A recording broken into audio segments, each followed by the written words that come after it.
እንዴ አሁን ቀጥል። ምንዋን የፈለሰው? አይመለከተኝም እኮ አልኩስ። አይመለከትም። ለምን መሰለህ የማይመለከተኝ? አድምጠኛ። ለምን አይመለከትም። ኧረ መሰለህ ምስክር የማይመለከተኝ? ትጾማለህ? ፍልሰታ ብለህ አይደለም ከነሐሴ አንድ ጀምሮ እኔ ትጾማለህ? አሁን ነፍሴን ስለሚያድናት ጉዳይ ነው ላወራ የገባሁት አይደል? ቆይ ወዳጄ፣ ቆይ ይህን ሰው በደንብ መስማት አለበት። ፍልሰታ ብሎ ከነሐሴ አንድ ጀምሮ 2 ሱባዔ ይጾማል። ግን ስለ ፍልሰታ ሲጠየቅ አይመለከተኝም ይላል። በዚህ ደረጃ ነው እምነታችን። አይመለከተኝም። ማርያም ከሞት ተነስታለች? አዎ ብዬ ነው የማምነው። እሺ ማስረጃ አስተን ማርያም ከሞት መነሳቷ ማርያም ከሞት መነሳቷ ማስረጃ መጽሐፍ ቅዱስ ማስረጃ አስተን የአምላክ እናት መሆኗ በቂ ነው። ማስረጃ የለም ማለት ነው። የጠየቁ ስለ አምላክነት ሳይሆን ኤልያስ አረገ ይላል። የጠየቁ ማርያም ከሞት ስለመነሳቷ ነው። አድምጠኝ። ኤልያስ አረገ ይላል አይደለ? ስለ ኤልያስ አልጠየቅንም። ኤልያስ እኮ የጌታ አባት ስለሆነ አይደለም ያረገው። ጥያቄው ለምንድን ነው ያረገው? የጠየቅነህ ጥያቄ በምን ምክንያት ነው ያረገው ንገረኝስ። ስለ ኤልያስ ስናወራ እንጠያየቃለን። እሱን ከፈለክ አሳያለሁ። ስለ ኤልያስ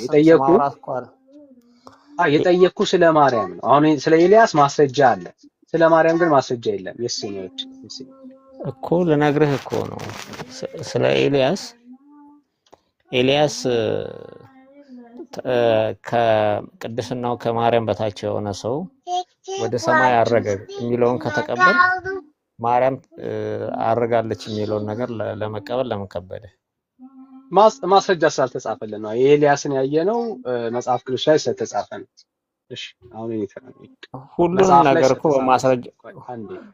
ነገር እኮ በማስረጃ አይቀመጥልህም። ገብቶሃል? የለህም ነው ማስረጃ የለም ነው ፖይንቱ። እሱ ነው ማስረጃ የለም ነው። ኦኬ ቤተክርስቲያን የምታስተምረው ማርያምን በተመለከተ ጉዳይ መጽሐፍ ቅዱስ የማያውቀው ማስረጃ የሌለው ሐሳብ ነው እያልን እየሞገትን ያለ ነው። እሱ ነው ፕሩፍ ያደርጋል። በቤተ ክርስቲያኒት ውስጥ የማርያምን ሞትና ትንሣኤ ስታምኑ መጽሐፍ ቅዱስ ውስጥ ያልተጻፈና የእግዚአብሔር ቃል ውስጥ የሌላ ሐሳብ ነው የምታወሩት። በግምት ራዕይ ምዕራፍ 12 አንብብ። ራዕይ ምዕራፍ 12 ማርያም ከሞት ተነስታለች ይላል። ራዕይ ምዕራፍ 12 ማርያም ከኢየሱስ ጋር እንዳለች ማስረጃ ነው። ወንድም አለም ችግር የለም አሳየንና ማርያም ከሞት ስለመነሳቷ የተጻፈ አንብብ። ራዕይ ምዕራፍ 12ን ገልጣ አንብብ። ቁጥር ስንት ላውጣል? ግምት እንደሆነ ላሳይ። ከግምት ባሻገር ግምት አይደለም ልናየው። አስቡት እንግዲህ ቁጥር ስንት ላንብብል? ራዕይ ምዕራፍ 12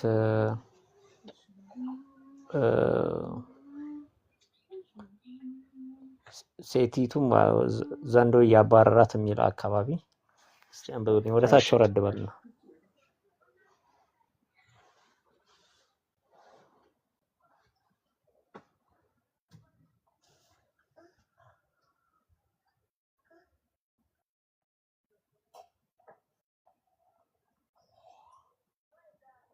እሺ ታላቅ ምልክት በሰማይ ታየ፣ ፀሐይም ተጎናጽፋ ጨረቃንም ከእግሮቿ በታች ያሏት በራሷም ላይ የ12 ከዋክብት አክሊል የሆነላት አንዲት ሴት ነበረች ይላል።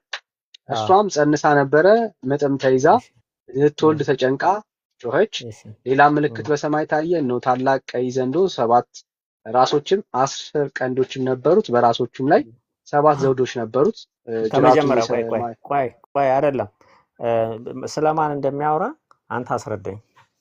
ምን አስረዳለሁ? ለአንተ ትምህርት ነው። ምን አስረዳለሁ? አይ አንተ አስረዳኛ።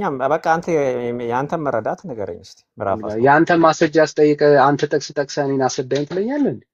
በቃ ማርያም ስለመሆኗ አንተ በዚህ ሰዓት ላይ ከሞት ስለመነሳቷ ልታሳየን የጠቀስከው ጥቅስ አንዲት ሴት እየነገረህ ጥሩ እኮ። አሁን ማርያም ስለመሆኗ ማስረጃ አስጠን ነው። ስለ አንዲት ሴት እንዳወራ ጥሩ ነውና፣ እሺ ሂድ ቀጥል፣ አንብብ። ከግምት ባሻገር ማርያም ስለመሆኗ ማስረጃ አስጠን። አንብብ፣ ግምት አይደለም አንብብ። እርሷም ጸንሳ ነበረ፣ ምጥም ተይዛ ልትወልድ ተጨንቃ ጮኸች። ሌላ ምልክት በሰማይ ታየ፣ እነሆም ታላቅ ቀይ ዘንዶ 7 ራሶችና 10 10 ቀንዶችም ነበሩት። በራሶቹም ላይ 7 ዘውዶች ነበሩ። ጅራቱም የሰማይ ከዋክብትን ሲሶ እየሳበ ወደ ምድር ጣላቸው። ዘንዶም ሴቲቱ በወለደች ጊዜ ሕፃኗን እንዲበላ ልትወልድም ባላት ሴት ፊት ቆመ። አሕዛብም ሁሉ በብረት በትር ይገዛቸው ዘንድ ያለው ልጅ ወንድ ልጅ ወለደች። ልጇም እሺ ወደ እግዚአብሔር ወደ ዙፋኑ ተነጠቀ። ማን ይሄ ወንድ ልጅ ንገረኝ። ብራዘር አሁን እየጠበቅን ነው ያለ ነው። እኮ ማን ማርያም ነው ይሄ ከሞት ወንድ ተነስታ ልጅ? እየነገርኩ አረጋለች ነው የሚል እኮ እዚህ አይደለም ክፍል ላይ የለም መለስልኝ። ወዳጄ። ማን ነው ይሄ ወንድ ልጅ? ወዳጄ አሁን ግምት አይደለም ስለ ወንዱ ስለ አይደለም ግምት እያወራን ያለው። አይደለም፣ ምንም ግምት አይደለም። እኔ እኮ ማምነውን እየነገርኩ አይደለም ስትል አንተ ደግሞ ይሄ ቃል ስለዚህ ነው የሚያወራው ብለህ ታስረዳኛለህ። ስለዚህ ይሄ ነው ማስረጃ፣ አዎ የቤተ ይሄ ነው ክርስቲያኗ ምንም። ማስረጃ ይሄ ነው። አዎ ይሄ ነው ማስረጃ አንዱ። እሺ ምኑ ጋር ነው የሞተችው? ከሞት የተነሳችው ሴቲቷ በሰማይ እንዳለች እየነገርኩህ ነው። ምኑ ጋር ነው ከሞት ከልጇ ጋር የተነሳችው? ከልጇ ጋር በሰማይ እንዳለች እየነገርኩህ ነው። አይዞህ ወዳጄ፣ እም? አይዞህ ብራዘር። አየህ ቤተክርስቲያን ማስረጃ ብላ የምታወራው ግምት ነው የምንለው ለዚህ ነው። ከሞት ስለተነሳች ሴት ስላረገች ሴት ያወራል አያወራም? አየህ ቤተክርስቲያን አስረዳኝ። ከግምት ባሻገር ቆይ አንዴ ስሜ ከሞት መነሳትን ማስረዳት ለምን ባሻገር ብርቅ ታደርገዋለህ? እንኳን እሷ እኮ አንተም አዎ ብራዘር ትነሳለህ እኮ አንተም አይዞህ ወዳጄ። ትነሳለህ እኮ አንተም አዎ ትነሳለህ። ጌታ ሲመጣ አ እነሳለሁ። አ ማርያምም ጌታ እስክትመጣ ድረስ ግን ተነሳች የሚል ትምህርት የለም በእግዚአብሔር ቃል። አለች እያልኩ እኮ ነው። ስለ ካለማ ራእይ ነበር። ማሳየት ነው ማሳየት ያቃተህ እኮ ለዚህ ነው። እሺ አየህ ይሄው አልኩ እኮ ይሄንን ቃል ከቁጥር 1 ጀምረህ ስታነበው ስለማን ነው የሚያወራው ነው። አሁን አንተ ይሄንን ማስረዳት አቃተ ማለት እ ያንተ ዶክትሪን አንተ ማስረዳት ባቃተ ጥቅስ ላይ ይመሰረታል ማለት አይደለም። ትልቁ የቤተ ክርስቲያናችሁን ውድቀት ላሳይ። የሆነ ጥያቄ አስረዳኝ አንተ። ትጠይቁና ቆይ አትደርብራል። የሆነ ጥያቄ ትጠይቁና ያንን ጥያቄ መመለስ ሲያቅታችሁ በቃ ይሄ ነው ብላችሁ ነው የምትቆሙት። አየህ የተጠየቀው ጥያቄ የማርያምን ከሞት መነሳት የሚያስረዳ ጥቅስ ስጠን ስትባል የለም። ማርያም ከሞት ስለመነሳቷ የሚናገር ጥቅስ ስለሌለ ነው እዚህ ላይ ትንቢት ላይ መጠን ለመደበቅ የምትሞክረው። አየህ በየትኛውም የመጽሐፍ ቅዱስ ክፍል ላይ የትኛውም ሐዋርያ ማርያም አንተ ከሞት በተቀበልከው መነሳቷን መጽሐፍ እኮ ላስረዳ ብዬ ነው። አንተ አትደረብ በተቀበልከው መጽሐፍ ላስረዳ ብዬ ነው። አትደረብ ብራዘር። የሌለህን ነገር ምን ታስረዳኝ? አንተ ቢኖርማ እኔ በተቀበልከው ክርስቲያን ነኝ ወዳጄ። አንተ በተቀበልከው መጽሐፍ ብቻ እሺ ላስረዳ ብዬ ነው ችግር ነው እኮ። እኔ እንደሌለ ላሳይ የምቀበላቸው ነው መጽሐፍቶች እኮ ፖይንቱ። አሉ የሚያስረዳልኝ። እኔ የምቀበላቸው መጽሐፍቶች አሉ ጥሩ ስለማረገው። አለመኖሩን ላሳይህ ነው። አሁን ጥሩ ፖይንት እንቀጥል። አንተ እሺ በተቀበልከው መጽሐፍ ነው አልኩ እኮ። ወዳጄ እኮ እኔ የተቀበልኩትማ መጽሐፍ ላይ አጣን እኮ። ግራ የገባህ እኮ ለዛ እኮ ነው። አላጣንም። እኔ ይኸው ማስረጃ የተቀበልኩት እየሰጠው መጽሐፍ እኮ ላይ ነው። ምኑ ጋር ቃል ነው በቃል ከሞት ስለፈለክ ተነሳች አንተ የሚለው? አድርጋለች የሚለውን ቃል በቃል ስለፈለክ ምኑ ጋር ነው ከሞት ተነሳች የሚለው? በአንተ መጽሐፍ ቃል በቃል ልሰጥህ አልችልም ነው እየነገርኩህ በቃ ያለው። የለም በእኔ ምክንያቱም መጽሐፍ ላይ ቃል ይኸውልህ በቃል ቆይ ልሰጠኝ ስማኝ፣ አትችልም። በቃ ችግር ቆይ የለም ልንገርህ። ካልሰጠኝ በቃ ችግር የለም። በቃ ልለፈው። ሌላ ጥያቄ አለ ብራዘር፣ በራሱ ጊዜ መጽሐፍ አናባክን እንጠይቆለን። እ በራሳቸው ሌላ መጽሐፍ እስቲ እንጠይቁ። በራሳቸው መጽሐፍ እንጠይቁ። ራእዩን ይህንን መጽሐፍ አንብበው አልኩ እኮ። ይህንን መጽሐፍ እሺ የራሱ ስታነበው መጽሐፍ ይገባሃል። ይስጠን። አዎ አይ በራሱ መጽሐፍ እንጠይቀውና የራሱ መጽሐፍ ምን ያህል ያውቃል የሚለውንም በዛው ነን። እሺ አሪፍ እሺ ላይ እስኪ የራስን እሺ መጽሐፍ ማስረጃ አስጠን። አዎ እስኪ እስቲ ጠይቀው። በራስ መጽሐፍ ሲጳራ እሺ እንደ ኦርቶዶክስ ቤተክርስቲያን ማርያም ከሞተች በኋላ ተቀብራለች? አዎ እርግጠኛ ነህ? አዎ። አይ ምን ላይ ማስረጃ እስቲ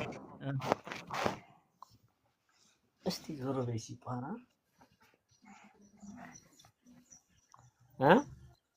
ማስረጃ ስጠኝ እስቲ ተቀብራለች የሚል። እ እኔ ባይዘዌ ቅድምም እየነገርኳቸው ነበር። ምዕመን ነኝ። ምዕመን ባይዘዌ ማለት እንዴ አሁን በራሴ መጽሐፍ ስላልነበረም እንዴ የራስን መጽሐፍ ጠየቅኩ። ማርያም ተቀብራለች ወይስ አልተቀበረችም? ማድረጓን ነው የማውቀው እኔ። መቀበሯን አታውቅም?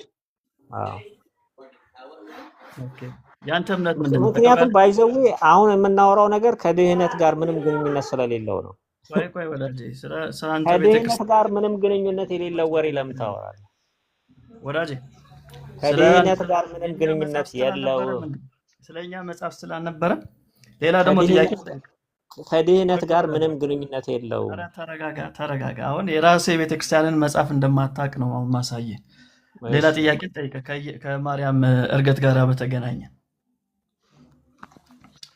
ማርያም ከሞተች በኋላ ስጋዋ አርጓል ወደ ሰማይ?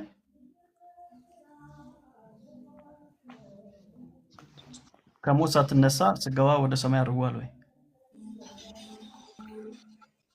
እኔ አሁን የድህነት ጥያቄ ያልሆነ ነገር ምንም ጥቅም አይሰጠኝም እያልኩ እኮ ነው።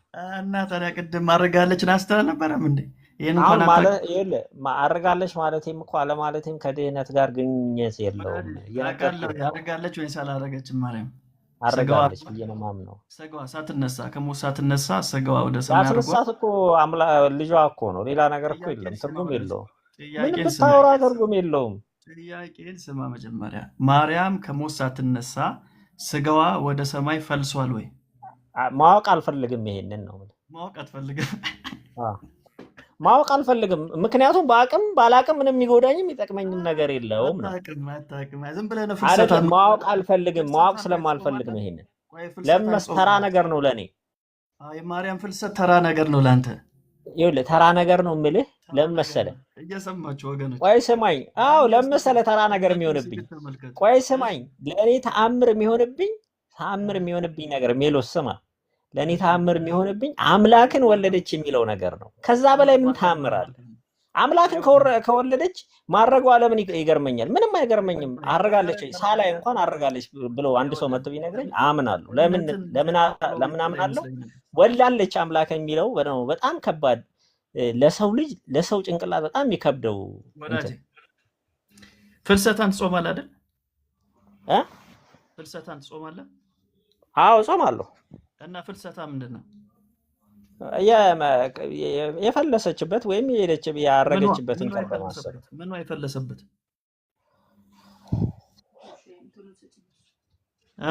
ነገረና ምኗ የፈለሰበት? ያረገችበትን እኮ አልኩ። ምኗ ነው የፈለሰው? ማርያም ናት። ምኗ ነው የፈለሰው?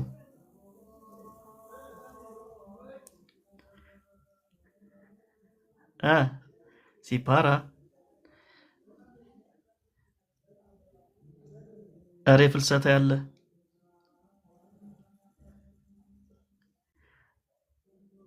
ምኗን የፈለሰው ፍልሰታ? ሚዩት አረጋችሁኝ እንዳትል አረገ እንደ ራሱ አረገ።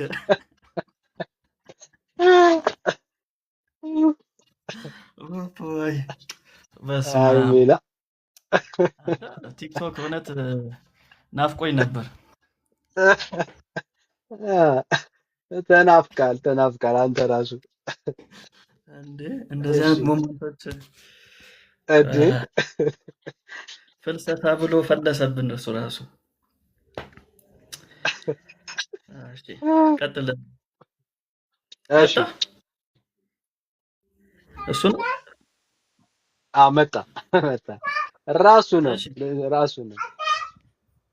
ሲፓራ ስለ ፍልሰታ እያወራሁ ነበር። ነገራችን ላይ ማለት ነው መሳቅ የንዴት ምልክት ነው ይባላል። እሺ ጥሩ ነው። ማንም ሰው ኦርቶዶክሳውያንም እናንተም ስትስቁ ሃይማኖት ጉዳይ የህይወትን ጉዳይ ልትሰብኩ ወጣችሁ ስትስቁ ያስቀኛል። እኔ ሁላችሁ ቀጥል። አሁን ፍልሰታ ምን ሆነ? የፈለሰ እንደዚህ አይነት ወንጌላዊ አይቻላቅም። እኔ ቀጥል። ምን ሆነ? እየሳቅ አስተማር የሚል ወንጌላዊ አይቻላል። ጉዳይ እኮ አይደለም ብለኛል። ቅድም የማርያም ሞት የህይወት ጉዳይ አይደለም ብለኛል። ስለዚህ እኮ አልኩ እኮ የድነት ጉዳይ አይደለማ። የሚያድነኝ እኮ ኢየሱስ ክርስቶስ ነው እንዴ። አሁን ቀጥል። ምን ሆነ? የፈለሰው አይመለከተኝም እኮ አልኩስ። አይመለከትም። ለምን መሰለም አይመለከተኝ። አድምጠኝ። ለምን መሰለም አይመለከተኝ። ትጾማለህ ፍልሰታ ብለህ አይደለም። እኔ አሁን ነፍሴን ስለሚያድናት ጉዳይ ነው ላወራ የገባሁት አይደል? ወይ ወዳጄ ይህን ሰው በደንብ መስማት አለበት። ፍልሰታ ብሎ ከነሐሴ 1 ጀምሮ 2 ሱባዔ ይጾማል፣ ግን ስለ ፍልሰታ ሲጠየቅ አይመለከተኝም ይላል። በዚህ ደረጃ ነው እምነታችን። ጠየቅ ሳይሆን እኔ መምህር አይደለሁም፣ ለምን እንደምትጾም ምዕመን ነኝ። ለምንድን ነው የምትጾመው? ፍልሰታ ለምንድን ነው የምትጾመው? ተስማምቼ ነው። ከምኑ ጋር? ከትምህርቱ ጋር ተስማምቼ ነው። ምን የሚለው ትምህርት? በቃ ከማርያም ማድረግ ጋር፣ ከማርያም መፍለስ ጋር፣ ከስጋዋ መፍለስ ጋር ተስማምቼ ነው። ስጋዋን የፈለሰው? አዎ እንደዛ ብዬ ነው። ወዴት ፈለሰ? ስጋዋ ከየት ወዴት ፈለሰ? ወደ ሰማይ ነው፣ ወደ ገነት። ወደ ገነት። እሺ፣ በገነት ስንት ጊዜ ተቀመጠ ስጋዋ? እኔ አይመለከተኝም አልኩ እኮ። ይህንን ነገር ልዘረዝር አልገባም። አይመለከትም። መምህር አይደለሁም አልኩ። አሁን አንተ ስንት ጊዜ ነው የፈለሰው? እንግዲህ እናንተ አውሩ። አይመለከትም። በቃ ዳኒ ቀጥል። አይመለከተውም እሱ